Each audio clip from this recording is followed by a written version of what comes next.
नमस्कार दोस्तों, welcome to study with Neelam. I hope आप सभी लोग बहुत अच्छे होंगे। आज हम करंट अफेयर्स के एक इम्पॉर्टेंट टॉपिक या ये कहिए कि एक इम्पॉर्टेंट ऑर्गेनाइजेशन के बारे में पढ़ेंगे और इसका आप लोगों ने नाम बहुत सुना होगा, क्वाड। क्वाड के बारे में आप पढ़ेंगे कि क्वाड में कौन कौन से कंट्रीज़ हैं, क्वाड का अस्तित्व कब आया, क्वाड की अवधारणा किसके द्वारा दी गई थी और चाइना क्वाड की बैठक की आलोचना क्यों कर रहा है, कौन कौन से देश इसके मेंबर हैं। और यहाँ पर जो है कि 2007 के बाद 2021 में पहली बैठक इन पर्सन मीटिंग, मतलब आपस में ये नेता पहली बार मिल रहे हैं, तो इतना समय क्यों लग गया। चलिए तो शुरू करते हैं आज का टॉपिक फटाफट। देखिए, हाल ही में प्रधानमंत्री मोदी अपने 5 दिन की यूएसए की यात्रा पर गए थे। यहाँ पर इन्होंने कई इंपॉर्टेंट मीटिंग की, यूएनओ को संबोधित किया, क्वाड की मीटिंग में शामिल हुए पहली मीटिंग में, और साथ ही यहाँ पर ये कमला हैरिस से भी मिले। तो जब क्वाड के मंत्रियों से या क्वाड के राष्ट्र प्रमुखों से मोदी जी मिले, तब इन्होंने ट्वीट किया पीएमओ इंडिया पर, the quad a force for global good, मतलब ऐसा ग्रुप जो ग्लोबली या वैश्विक रूप से सबके अच्छे के लिए। तो आप इसी से समझ सकते हैं। आप लोगों ने अभी तक जब देखा होगा क्वाड के बारे में, तो क्वाड ने ये क्लियर नहीं किया है कि ये कोई सैन्य समझौता है नाटो की तरह, ठीक है, नॉर्थ अटलांटिक ट्रीटी ऑर्गेनाइजेशन की। नाटो के किसी देश पर, एक देश पर हमला होता है तो वो दूसरे देश पर हमला समझा जाएगा। इन देशों ने क्या कहा है कि ये जो है एक मतलब असैन्य है, इसमें सैन्य कुछ भी नहीं है। ये जो चाइना की बेल्ट एंड रोड इनिशिएटिव पहल है, उसके अगेंस्ट में क्वाड ने अपने आप को खड़ा किया है। लेकिन यहाँ पर जो चाइना है वो क्वाड ग्रुप के जो दावे हैं उनको नकारता है और उसने कहा है कि ये एक गैंग के रूप में चाइना के खिलाफ खड़ा हो रहा है जो चाइना के अगेंस्ट में काम करेगा। लेकिन ऐसा नहीं है। चाइना की जो कर्ज और निवेश की नीति है, जिससे कोई भी देश इनके जाल में, कर्ज के जाल में फंस जाता है, उससे सभी देशों को जो आसपास के हैं, कहाँ के, सिर्फ और सिर्फ इंडो पैसिफिक रीजन के, ये आपको याद रखना है। इंडो पैसिफिक क्षेत्र के जो देश हैं, सिर्फ उन्हीं के लिए काम करेगा क्वाड। कभी भी आपको एग्जाम में क्वेश्चन आए कि क्वाड मुख्य रूप से किस क्षेत्र के लिए बना है, तो ये वैश्विक नहीं है। ये किस क्षेत्र के लिए काम करेगा ग्रुप, तो ये करेगा इंडो पैसिफिक या हिंद महासागर क्षेत्र के लिए। ये क्वाड मंत्रियों की बैठक है जो 24 सितंबर को न्यूयॉर्क में आयोजित की गई। यहाँ पर जापान के प्रधानमंत्री योशिहिदे सुगा, भारत के प्रधानमंत्री नरेंद्र मोदी, अमेरिका के राष्ट्रपति जो बाइडेन और ऑस्ट्रेलिया के प्रधानमंत्री स्कॉट मॉरिसन शामिल हुए। तो 4 देश जो क्वाड के हैं यही मेंबर हैं और उनके राष्ट्र प्रमुखों की ये पहली फेस टू फेस या ये कहिए फिजिकल मीटिंग है, जब इन्होंने पहली बार आकर सामने बैठकर ये मीटिंग की है। इससे पहले भी इनकी एक मीटिंग हुई थी मार्च 2020 में, लेकिन कोविड-19 की वजह से उसे ऑनलाइन ही आयोजित किया गया था। तो यहाँ पर आप देख रहे हैं प्रधानमंत्री मोदी यहाँ पर संबोधित कर रहे हैं क्वाड की मीटिंग में। इन्होंने अपना संबोधन दिया कि ये क्वाड की जो मीटिंग है ये पहली पर्सनल मीटिंग है और बहुत लंबे समय बाद हुई है। क्वाड विश्व के लिए अच्छे काम करेगा, विश्व मतलब इंडो पैसिफिक क्षेत्र के लिए, ठीक है। और यहाँ पर इनके साथ जो हमारे विदेश मंत्री आप देख सकते हैं एस जयशंकर, और जो हमारे एनएसए हैं अजीत डोभाल भी यहाँ पर शामिल थे, जो इनके पीछे बैठे हैं। यहाँ पर सभी देशों के जो राष्ट्र प्रमुख हों उन्होंने क्वाड को संबोधित किया। अब हम देखते हैं क्वाड का प्रारंभ कैसे हुआ। 2007 एक इम्पॉर्टेंट ईयर रहा जब जापान के जो प्रधानमंत्री थे, ये बहुत ही इम्पोर्टेंट है, शिंजो आबे। इनके समय इस तरीके के कार्य हुए हैं भारत के साथ। शिंजो आबे ने अपने संबंध इतने मजबूत किए हैं कि भारत के जितने अच्छे संबंध शिंजो आबे के समय जापान से बने उतने किसी प्रधानमंत्री के समय नहीं बने। हालांकि हमारे रिश्ते जापान से शुरू से ही अच्छे रहे हैं। तो 2007 की बात करते हैं हम। यहाँ पर क्वाड समूह के लिए वार्ता 2007 में जापान के प्रधानमंत्री शिंजो आबे और तत्कालीन अमेरिका के उपराष्ट्रपति डिक चैनी के द्वारा प्रारंभ की गई थी। 2007 के बाद से 10 सालों के लंबे अंतराल के बाद 2017 में अमेरिका के राष्ट्रपति डोनाल्ड ट्रंप ने इस दिशा में कार्य किया, क्योंकि भाई जब 2007 में इसके बनने की बात हुई, इस प्रस्ताव आया गया कि क्वाड में भारत, जापान, यूएसए और ऑस्ट्रेलिया शामिल होना चाहिए। लेकिन उस समय के तत्कालीन जो अमेरिका के राष्ट्रपति थे, कौन, बराक ओबामा, उन्होंने इस ग्रुप पर ज्यादा फोकस नहीं किया और 2007 से लेकर 10 सालों का इंतजार क्वाड को करना पड़ा 2017 तक। ऐसे राष्ट्रपति का जो इस ग्रुप में इंटरेस्टेड थे वो कौन थे, डोनाल्ड ट्रंप थे। ओके, डोनाल्ड ट्रंप यहाँ पर योशिहिदे सुगा के साथ और प्रधानमंत्री नरेंद्र मोदी के साथ मिलकर इस ग्रुप में फिर से जान डाली और इस ग्रुप की धीरे धीरे पहले प्रशासनिक अधिकारियों की मीटिंग हुई, फिर मंत्री स्तर की मीटिंग हुई और फिर उसके बाद राष्ट्र प्रमुख की मीटिंग को आयोजित किया गया। मतलब इसमें टाइम लग गया। क्वाड की बैठकें धीरे धीरे बढ़ती जा रही हैं। पहले विदेश मंत्रियों की बैठक आयोजित की गई थी, क्वाड के जो विदेश मंत्री थे उनकी बैठक हुई थी। मार्च 2021 में पहली बार क्वाड सम्मेलन आयोजित किया गया, क्योंकि कोरोना की वजह से यह सम्मेलन वर्चुअली आयोजित किया गया था। मार्च 2021 के बाद वर्चुअली हुआ, फिर सितंबर 2021 में पहली फेस टू फेस मीटिंग इन मंत्रियों की या इन राष्ट्र प्रमुखों की हुई है। तो ये पहली मीटिंग थी, इसलिए इम्पोर्टेंट है। 24 सितंबर 2021 को क्वाड के देशों के पहले शिखर सम्मेलन हुआ। इसके कुछ महत्वपूर्ण बिंदु हम देख लेते हैं कि क्वाड में क्या क्या डिस्कशन हुआ। देखिए, क्वाड की मीटिंग के पहले ही एक और चीज आ गई थी, ऑकस। ऑकस में क्या था, यहाँ पर ऑस्ट्रेलिया, यूएसए और यूके, इन तीनों देश ने मिलकर न्यूक्लियर सबमरीन के लिए समझौता किया था। तो ये वीडियो आप जाकर देख सकते हैं, इसका वीडियो अवेलेबल है, आपको मालूम पड़ेगा कि ऑकस क्या है और ऑकस ने कैसे क्वाड समूह को थोड़ा सा ही सही लेकिन डैमेज किया है इसके लक्ष्यों को। हालांकि क्वाड में निवेश ऋण जिससे कई मुद्दों पर क्वाड समूह में ही निर्णय लिए जाएंगे। मतलब जो क्वाड समूह है, यहाँ कहने की बात यह है कि इसका उद्देश्य ऋण और निवेश को बढ़ावा देना है। कहाँ पर, इंडो पैसिफिक एरिया में। ये कोई भी सैन्य समझौता नहीं है क्वाड का। ओके, देख लेते हैं क्या क्या समझौते हुए हैं। तो यूनाइटेड न्यूज ऑफ इंडिया की न्यूज देख सकते हैं आप। Quad announce setting up of की task force group on infrastructure, green shipping and cyber security. इसके साथ ही कौन कौन से इंपॉर्टेंट टॉपिक है वो हम देख लेते हैं कि इंफ्रास्ट्रक्चर पर क्या बात कही गई। तो क्वाड अपना एक इंफ्रास्ट्रक्चर कोऑर्डिनेशन ग्रुप गठित करेगा। कौन सा, इंफ्रास्ट्रक्चर कोऑर्डिनेशन ग्रुप, जिसमें इन सदस्य देशों के जो अधिकारी हैं वो इसको संचालित करेंगे। क्वाड देशों का अपना स्वयं का एक इंफ्रास्ट्रक्चर कोऑर्डिनेशन ग्रुप होगा। क्वाड देश अपने प्रतिनिधियों के माध्यम से इस इंफ्रास्ट्रक्चर ग्रुप के द्वारा समीक्षा करवाएंगे और किस क्षेत्र में, इस क्षेत्र में स्थित किन किन देशों को किस क्षेत्र में निवेश की आवश्यकता है। इस क्षेत्र मतलब Indo Pacific, Indonesia, Philippines, Japan, Cambodia, Thailand, ये जो कंट्रीज हैं इंडो पैसिफिक की, इन्हें किस देश को कितने निवेश की जरूरत है, उन्हें किस क्षेत्र को डेवलप करना है, किस क्षेत्र में तकनीकी क्षमता की आवश्यकता है, ये सारी चीजें क्या की जाएगी, इसकी समीक्षा की जाएगी। किसके द्वारा, इंफ्रास्ट्रक्चर कोऑर्डिनेशन ग्रुप, जो क्वाड का ग्रुप है। उसके बाद क्वाड देशों द्वारा उस देश को, इन देशों द्वारा आर्थिक मदद के साथ ही इन देशों की विशेषज्ञ क्षेत्रों की कंपनियों को इंफ्रास्ट्रक्चर के लिए उस देश में भेजा जाएगा। देखिए, भारत, जापान, अमेरिका और ऑस्ट्रेलिया, इन देशों की जो कंपनियां हैं जो जिस क्षेत्र में महारत हासिल कर चुकी हैं, जैसे हमारे यहाँ पर हम देख सकते हैं लार्सन एंड ट्रूबो कंपनी हो गई, अडानी ग्रुप हो गया, रिलायंस ग्रुप हो गया, टाटा ग्रुप हो गया, ये सभी अपने अपने क्षेत्र में एक अपनी पहचान रखती हैं। तो किसी देश में अगर क्या करना है, कोई बड़ा निर्माण कार्य करना है, तो वहां पर हमारे देश की लार्सन एंड ट्रूबो जाएगी। इसी तरीके से अमेरिका की कंपनी, जापान की कंपनी, ऑस्ट्रेलिया की कंपनियां ये जाएंगी और उस देश में क्या करेंगी, निर्माण कार्य या इंफ्रास्ट्रक्चर को डेवलप करेंगी। क्वाड देश जिस देश को आवश्यकता है उसे तकनीकी और क्षमता निर्माण में सहायता प्रदान करेंगे।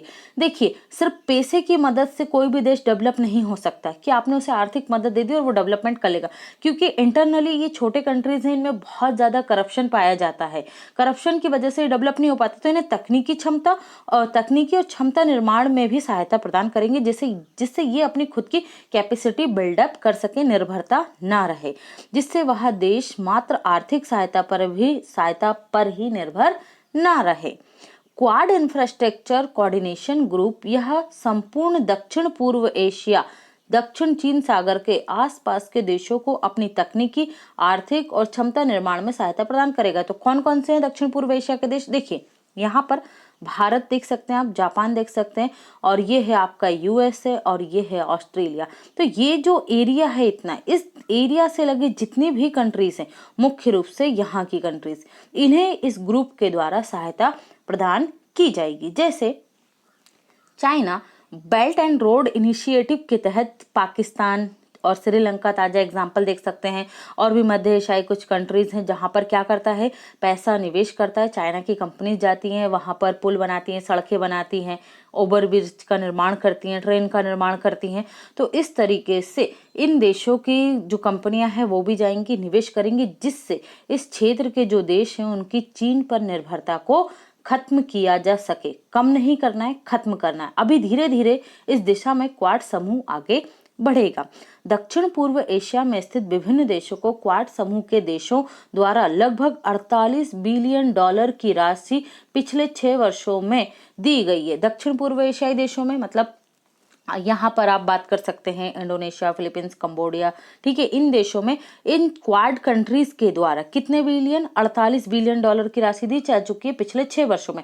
तो लगातार अब इस राशि में क्या होगी, वृद्धि ही होगी। इसी तरीके के आधारभूत संरचना के निर्माण के लिए आगे भी हिंद प्रशांत क्षेत्र में अमेरिका, जापान, ऑस्ट्रेलिया के द्वारा देश क्षेत्र के देशों को निवेश और आर्थिक मदद प्रदान की जाएगी। मतलब जिस तरीके से पिछले 6 वर्षों में हुई, इस मदद को और आगे बढ़ाया जाएगा फ्यूचर में। फिर हम देख लेते हैं क्या था क्वाड ग्रुप का जो ज्वाइंट, इनका जो न्यूयॉर्क घोषणा पत्र बोल सकते हैं, जो पहली मीटिंग हुई उसमें इन्होंने विभिन्न क्षेत्रों को डिसाइड किया कहाँ कहाँ ये काम करेंगे। तो हम यहाँ पर कुछ 2-4 इंपॉर्टेंट सेक्टर देखेंगे जहाँ पर जो बात की गई है। ग्रीन शिपिंग नेटवर्क क्या है, तो ग्रीन शिपिंग नेटवर्क की बात की गई है। इस ग्रीन शिपिंग नेटवर्क में क्या होगा, जो चारों देश हैं इनके जो बंदरगाह हैं वहां पर कार्बन इमिशन 0 होना चाहिए। ओके, ये बात कही गई है यूएसए के द्वारा। तो इन बंदरगाहों को आपस में जोड़ा जाएगा, किसके द्वारा, ग्रीन शिपिंग नेटवर्क के द्वारा। तो कौन कौन से बंदरगाह शामिल होंगे, भारत का मुंबई ट्रस्ट बंदरगाह, अमेरिका का लॉस एंजलिस बंदरगाह, जापान का योकोहामा बंदरगाह, ऑस्ट्रेलिया का सिडनी बंदरगाह। वर्ष 2030 तक क्वाड 0 एमिशन शिपिंग कॉरिडोर बनाए जाने का निर्णय लिया है। 2030 तक ये बन जाएगा। मतलब जो कॉरिडोर चलेगा इन चारों बंदरगाहों को जोड़ने वाला, वहां पर कार्बन उत्सर्जन 0 होगा। ओके, तो ये आप ध्यान रखेंगे क्या है, इससे कहा गया है ग्रीन शिपिंग नेटवर्क। फिर आता है quad and cyber security. Quad ने साइबर सिक्योरिटी पर भी यहाँ पर डिस्कस किया है कि ऑस्ट्रेलिया, भारत तथा USA, Japan continuous facing cyber attack. आपने सुना होगा चाइना हो या यहाँ पर भारत हो या यूएसए हो, ऑस्ट्रेलिया हो, ये कई बार चाइना के साइबर अटैक को झेल चुके हैं जो चाइना की तरफ से किए गए हैं। ठीक है, तो क्वाड ग्रुप क्या करेगा, इन साइबर अटैक को इफेक्टिव ना हो ये प्लेटफॉर्म इतने ज़्यादा, उस पर साइबर सिक्योरिटी के लिए ये अलायंस करेंगे आपस में। कौन कौन, क्वाड कंट्रीज। तो साइबर सिक्योरिटी पर भी क्वाड कंट्रीज ने समझौता किया है। क्वाड एंड स्पेस, स्पेस के क्षेत्र में क्या समझौता हुआ इन देशों के बीच में, देखिए यहाँ पर आप नाम सुन चुके हैं इंडिया। इंडिया की जो इसरो है ये स्पेस से क्षेत्र में एक विश्व की अग्रणी कंपनी है। यहाँ पर दूसरा आता है यूएसए, तो नासा आपने सुना होगा, और एलन मस्क की स्पेस एक्स नए नए कीर्तिमान रोज रच रही है, बताने की जरूरत नहीं है, सभी जानते हैं ये चीज। और जापान भी स्पेस क्षेत्र में अपने आप में एक सक्षम देश है, लेकिन ऑस्ट्रेलिया इसमें नहीं है। लेकिन 3 लीडर तो हैं इसमें। कौन कौन साइंटिफिक लीडर हैं, यूएस, इंडिया और जापान। तो ये क्वाड देश जो हैं, इस जॉइंट स्टेटमेंट में इन्होंने कहा है कि Quad to tap into cooperation in space sector, cyber space details vision going forward. ठीक है, तो यहाँ पर ये स्पेस क्षेत्र में भी तीनों देश मिलकर सहयोग करेंगे, जिससे आसपास के क्षेत्रों के जो देश हैं उन्हें साइबर के क्षेत्र में स्पेस के क्षेत्र में भी क्या किया जा सके, सक्षम बनाया जा सके। ठीक है, in space we will definitely new collaboration opportunities and share satellite data for peaceful purpose. मतलब ये आपस में जो सैटेलाइट डाटा है उसको शेयर भी करेंगे चारों देश मिलकर, और जो कंट्रीज हैं इंडो पैसिफिक क्षेत्र की उनके साथ भी, किसके लिए, पीसफुल पर्पस के लिए, ना कि सैन्य पर्पस के लिए।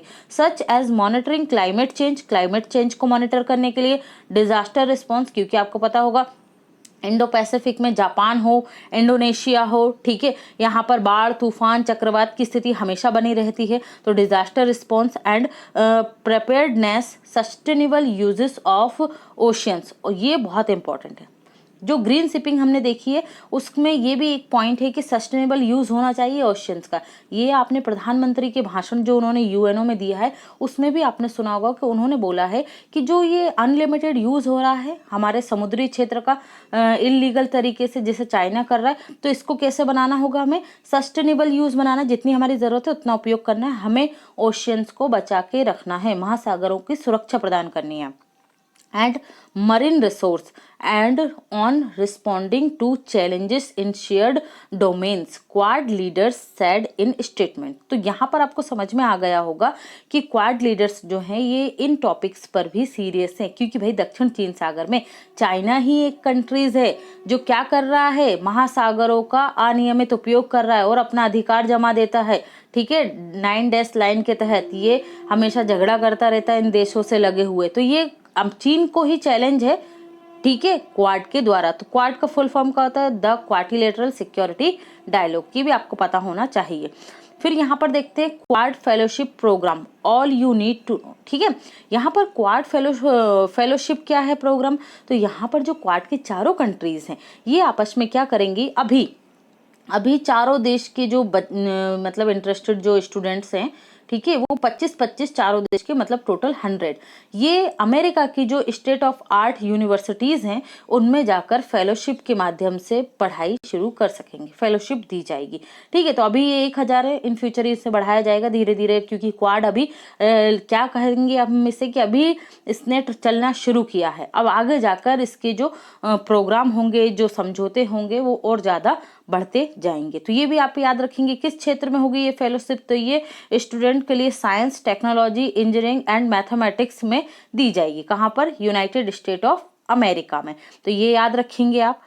कोविड-19 डैशबोर्ड, ये इंपॉर्टेंट है, क्वाड देशों के द्वारा कोविड-19 डैशबोर्ड बनाया गया है जिसमें क्वाड देश किन देशों को अभी कितने मिलियन तक हेल्प कर चुके हैं, ठीक है, कितने मिलियन वैक्सीन दी जा चुकी है, कितने मिलियन खर्च किया जा चुका है, किन देशों को कौन सी मदद की जा चुकी है, इसके लिए एक वेबसाइट डेवलप की गई है और उस पर रियल टाइम डाटा अपडेट होता है, तो वो कोई भी जाकर देख सकता है। इस डैशबोर्ड क्वाड कोविड-19 response Indo Pacific regional website के माध्यम से क्वाड देशों द्वारा 79 मिलियन कोविड-19 वैक्सीन दी जा चुकी है दक्षिण पूर्व एशिया। और यहाँ पर यह भी बताया गया है अमेरिका के जो बाइडेन हैं उनके द्वारा कि भारत में 100 मिलियन कोविड-19 वैक्सीन डेवलप की जाएगी, ओके, फ्यूचर में। दक्षिण पूर्व एशियाई देशों जिनमें मंगोलिया, इंडोनेशिया, कंबोडिया, फिलीपींस जैसे कई देश शामिल हैं, जहां लगभग 900 मिलियन डॉलर की कोविड-19 सहायता दी जा चुकी है। तो ये भी आप याद रखेंगे इसी क्वाड ग्रुप के द्वारा। ये चाइना का जो फेमस न्यूज़पेपर है, ऐसे सरकारी मीडिया कहेंगे ग्लोबल टाइम्स, उसमें इस कार्टून को छापा गया था और उसमें बताया गया। और चाइना यहाँ पर क्यों गुस्सा है इस मीटिंग को लेकर, क्योंकि चाइना जानता है कि ये लामबंदी, ये जो घेराबंदी क्वाड के माध्यम से की जा रही है अमेरिका के द्वारा, ये चाइना के लिए ही है। और उसने यहाँ पर अमेरिका को इस तरीके से दिखाया है जो यहाँ पर अपने माइंड गेम खेल रहा है, और भारत को चाइना की तरफ से कहा गया है कि ये पश्चिमी देशों के जाल में ना फंसे। लेकिन चाइना ने खुद ही अपने रिश्ते भारत से खराब किए हैं और फ्यूचर में ये चारों देश जानते हैं कि चाइना अपना वर्चस्व इंडो पैसिफिक क्षेत्र में बढ़ाना चाहता है, और उसी के अगेंस्ट, उसके बेल्ट एंड रोड इनिशिएटिव के अगेंस्ट ही क्वाड ग्रुप अस्तित्व में आया है। 2021 क्वाड के इतिहास की एक इम्पॉर्टेंट साल रहेगा जहां पर ये ग्रुप सबसे ज्यादा सक्रिय होकर काम कर रहा है। और चीन की, चाहे वो समुद्री क्षेत्र की बात हो, चाहे सैन्य क्षेत्र की बात हो, चाहे आसपास के देशों में जो चीन का कर्ज का जाल है उसे तोड़ने की बात हो, हाँ, तो ये घेराबंदी चीन के लिए ही क्वाड देशों के द्वारा की जा रही है। इसीलिए चाइना ने इस ग्रुप की आलोचना की है, इसकी मीटिंग की आलोचना की है और इसे एक गैंग कहा है। तो ये था आज का हमारा एनालिसिस। आई होप आपको पसंद आया होगा। पसंद आया तो वीडियो को ज़्यादा से ज़्यादा लाइक कीजिए, शेयर कीजिए और चैनल को सब्सक्राइब ज़रूर कीजिए। Thanks for watching and take care.